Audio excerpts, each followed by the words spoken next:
আস্তে খা, সবাই খাওয়া শুরু করে নেই, তোর খাওয়া শেষ। হ্যাঁ, আরে 8টা বাজে খাইছি, এখন 8টা বাজে। 8 প্লেট খাইছোস?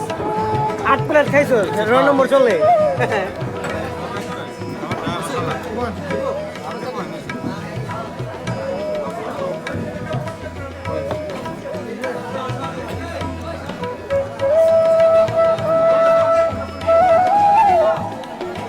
আচ্ছা ঠিক আছে, শামিম নিয়ে খাচ্ছে। ভাই এটা খাওয়াটা কেমন হয়েছে আপনি একটু বলুন তো। আমরা কি টেস্ট হয়েছে? হ্যাঁ, ঠিক আছে ভালো। ভাই আপনার কি মনে হয়েছে খাওয়াটা বলেন তো। আমাকে জিজ্ঞেস করলে বলবো ডিমটা ভালো হয়েছে। সবাই খাবো এই শোয়া নেই, দেখবেন না কি করবেন। খাওয়া দাওয়া শেষ করে বেরিয়ে পড়লাম। দেখুন এখন